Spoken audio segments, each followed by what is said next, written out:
ശരണം. ഉച്ചപൂജ നട തുറന്നു കേട്ടോ. ഇന്ന് നമ്മുടെ ഉണ്ണിക്കണ്ണൻ കുറച്ചൊരു ഗൗരവത്തിലാണോ എന്ന് തോന്നാം. ഒരു പീതാംബരം ഉടുത്തിട്ടുണ്ട്, ഇടത് കൈയിൽ ഓടക്കുഴലുണ്ട്, വലത് കൈയിൽ വെണ്ണ ഉരുളയുമുണ്ട്.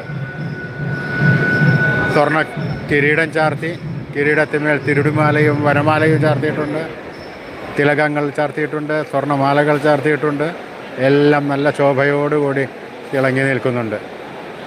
ആ ഉണ്ണിക്കണ്ണന് നാളെ വിഷുദിനമല്ലേ, അതുകൊണ്ടായിരിക്കാം ഇന്ന് കുറച്ചൊരു ഗൗരവം. ഭക്തജനങ്ങൾ എല്ലാവരും ആ ഉണ്ണിക്കണ്ണൻ്റെ പീതാംബരം ഉടുത്ത് നിൽക്കുന്ന, കയ്യിൽ ഓടക്കുഴലും വെണ്ണയും പിടിച്ചു നിൽക്കുന്ന ആ പൊന്നുണ്ണിക്കണ്ണനെ ഒന്ന് മനസ്സിൽ വിചാരിക്കുക. ആ ഉണ്ണിക്കണ്ണനെ മനസ്സിൽ വിചാരിച്ച് പ്രാർത്ഥിക്കുക, നാമങ്ങൾ ചൊല്ലുക. ആ കണ്ണൻ്റെ അനുഗ്രഹം നമുക്കെല്ലാവർക്കും ഉണ്ടാവുന്നതാണ്. ആ കണ്ണനെ